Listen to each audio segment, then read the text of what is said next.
Now today let's start with chapter number 16, Stars and Solar System.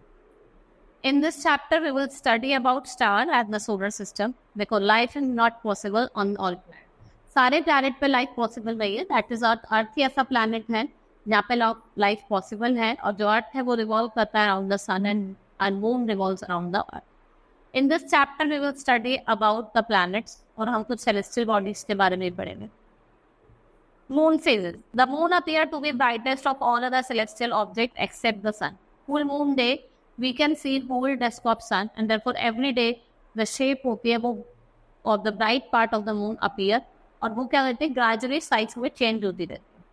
On the 15th day, moon is not visible, जिसको हम new moon कहते हैं. और जो next day है आपको कैसा मून दिखाई देता है? आपको क्रिसेंट मून. ये क्या होता है? ये phases of moon होते हैं. These is known as phases of moon. Have you ever wondered why the phase of moon occur? Moon does not emit light like sun and then star.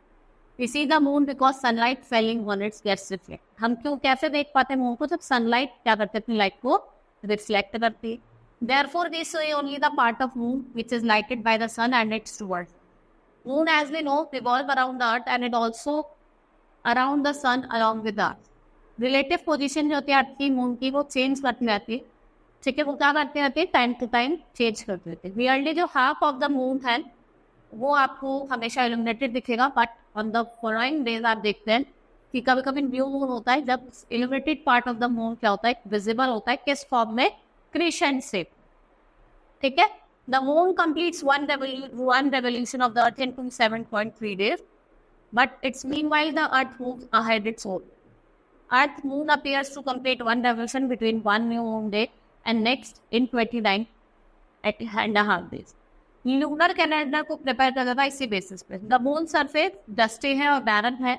यहाँ पे बहुत सारे क्रेटर्स मिलेंगे आपको different size के, shape के, और यहाँ पे स्टीप और हाई माउंटेन्स देखने को मिलते हैं.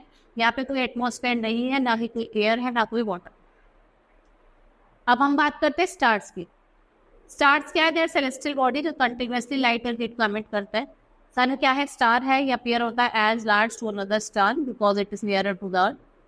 ये appear to us like a point because they are very far away from us and they are much larger than the sun. Some of you think that the stars appear in the sky only at night. It is not so. वो आपको day में visible नहीं होते. Most of the star are so far away that even light from them take millions of year to reach star. Distance of the जो star है वो express in terms of light year. और आप देखते हैं 1 light year is a distance travel at the speed of 3 lakh kilometer per second. ठीक है. Now the star जो है वो नियरेस्ट है to the earth and the sun is Alpha Centauri which is distance is 4.3 light years. इसका distance कितना है? 4.3.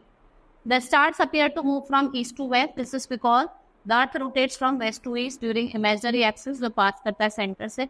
And there is one star which appears stationary to us. The stars है वो कहाँ सिचुएटेड है? नॉर्थ डायरेक्शन में. इसको हम पोलरिस और पोल स्टार भी कहते हैं. It had been one of the most familiar star travel in the real time to find the direction at the night.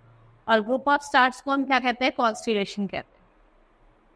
Solar system, you are aware that the sun is the nearest star to us. It is believed that the sun was born about 5 billion or 5 crore times and continuously emitting huge amount of heat and light. और it is very accepted to glow in a similar manner. And आप देखते हैं कि जो sun is the only source of heat and light to all the planets जो आपके revolve. ठीक है. Now we will study about some planets and the celestial. There are some other types of celestial body whose motion is also due to gravitational. Let us know some members of the solar family. सबसे पहले हम sun की बात करते हैं. सन क्या है? It's a hot radiating sphere of gases, mainly hydrogen. इसके कोन में हाइड्रोजन होता है जो अंडरगोस करता है न्यूक्लियर फ्यूजन. ठीक है. The energy generated due to the fusion of hydrogen is radiated by the sun heat. The sun appears to rise in the east and set in the west. क्यों? क्योंकि जो earth है वो rotates करता है from its axis west to east. The total life of sun has been estimated to about 10 billion year, almost half the life span. और जो temperature है सरफेस का वो 6000 डिग्री सेल्सियस है, where the temperature at its core is about 20 million degrees Celsius. ठीक है. Its gravitational force keeps on planet another family of the orbit stops from traveling off into space. Planets क्या है? They are few bright objects जो visible होते हैं nightly stars की तरह लगते हैं. Some of them appear somewhat brighter or bigger. Our interested hope is that they appear to change their position with respect to star. इनको planets कहते हैं, जिसका means है wanderer. इन दी planets को ग्रह कहा जाता है. Planets क्या है? Celestial body है जो revolve करती है around the sun. ठीक है, इनकी ये अपनी लाइट एमिट नहीं करती है, ये ब्राइट दिखती है because they reflect the sunlight जो उन पर फेल करती है. प्लैनेट्स आपको कभी भी ट्विंकल होते हुए दिखाई नहीं देते.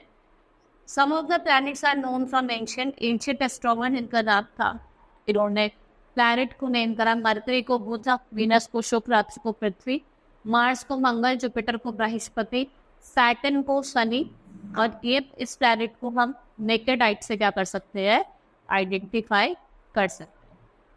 Two more planets could be discovered only after the telescope become available. वो था यूरेनस और नेपच्यून. 8 प्लैनेट जो होते हैं वो सन के अराउंड एक डेफिनेट पाथ में यहाँ पे रिवॉल्व. मरकरी, जिसे हम बुध कहते हैं, ये नियरेस्ट प्लैनेट है sun Mercury. It is nearly the same size. The moon is much smaller than that. Mercury बहुत क्लोज है सन के. क्या है? ये बहुत ज्यादा क्लोज है. Before the sunrise, immediately after the sun set ये आपको विजिबल होता है. ठीक है, ये यूजुअली बिकम होता है visible in September and October. ये इमीडिएटली सनसेट करता है मार्च और अप्रैल में. इसको हम एज अ इवनिंग स्टार भी बोलते हैं. Many features of Mercury are close resemble with those of the moon. Both are nearly similar. दोनों क्या है? सिमिलर है साइज में भी और अपने मास में. ठीक है, नेक्स्ट इज वीनस. शुक्र ये सेकेंड प्लैनेट है इन टर्म्स ऑफ डिस्टेंस. ये एल्डन है ऑफ्टर. इसको इवनिंग और मॉर्निंग स्टार भी कहा जाता है. ठीक है, इन वेस्टर्न हॉरिजन ये अपीयर करता है ईस्टर्न स्काई में.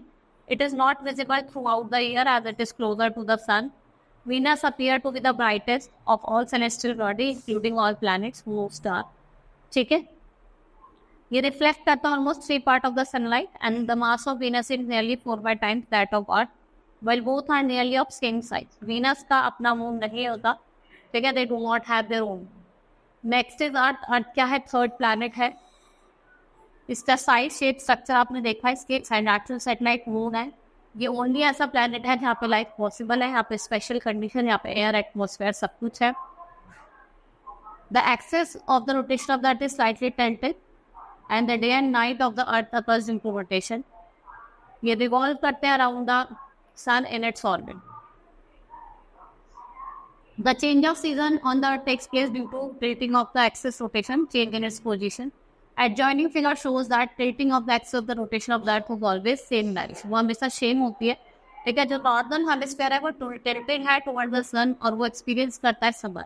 और विंटर हेमिस्फीयर, विंटर सीजन जो होता है southern hemisphere. Autumn and spring occur when the Earth is in between of 2 extreme positions. Note that June 21 the Earth is farthest away from the sun on December 2. यहाँ पे longest day होता है northern hemisphere पे और shortest होता है कहाँ पे? Southern hemisphere. 1 September 23 एंड 21 मार्च जो ड्यूरेशन होता है डे और नाइट की वो इक्वल है बोथ हेमिस्फीयर में. अगर आप स्टडी करेंगे about the earth in higher class. Mars, Mangal. The next planet in terms of distance from the sun is Mars और Mangal. It appears reddish and therefore it is called red planet. Mars को हम visible, it is visible from the earth from most of the part and it is situated on the when it is opposite to the sun position in the sky. But its mass is only 1/10 of that of Earth. It was thin atmosphere, so easier to view the surface. Natural satellite and moons जो हैं वो है Phobos और demos. Mars की 2 natural satellite है जिसका नाम है फेबोस और डेमोस. जुपिटर ये largest of all planets. Mars is more than combined mass of other planet. जो डिस्टेंस है जुपिटर का सन से वो ज़्यादा है. ठीक है, and sun is compare to earth and Mars yet it appears brightest of all planet. जो एटमॉस्फेयर है वो रिफ्लेक्ट करता है मोस्ट ऑफ द सनलाइट जो उस पर फॉल करती है. ठीक है, जुपिटर में मेनली हाइड्रोजन और हीलियम है. ये गैसेस फॉर्म में है. ये गैसेस फॉर्म में है. Amount it is present in crystalline form until 2002. Saturn ये मोस्ट डिस्टेंट प्लैनेट है known from the earth astronomer. It distance from the sun is almost 2 times of the Jupiter. Similar size shape का है. इसके beautiful रोंग rings हैं जो encircle करते हैं planet को. That there are 3 distant rings that surround the planet जो आपको नेकेड आइट से विजिबल नहीं हो. ठीक है, they are not visible with the naked eyes. Now Uranus is the first planet है जिसको डिस्कवर होता था with the help of telescope. William हार्टन ने 1781 में इसको टेलीस्कोप के थ्रू, एक स्मॉल डिस्क है जिसका डायमीटर है almost 4 times of earth, detecting the atmosphere, जो डिस्टेंस है सन का वो 2 times है, और 21 सैटेलाइट है इसके पास। Next is Neptune. It's a 8th planet in terms of distance from the sun. This is second planet that is discovered with the help of telescope. यूजर लैरन ने इसको प्रिडिक्ट करा था कि change is observed in the path of Uranus. The mathematical calculation of layer is to expect, not only predict correct. ठीक है? Would you like to know the law of which form the basis of calculation? It is none other than law of gravitation. ये किसने दिया था? Isaac Newton ने 180 years before it. Neptune के पास 8 satellite है जो रिवॉल्व करते अराउंड। ठीक है, ये आप देख लेंगे, यहाँ पे लिखा है कितना वो टाइम लेता है, सारे प्लैनेट्स की फॉर्मेशन दी गई। Hope you understood the chapter. That's all for today. Thank you.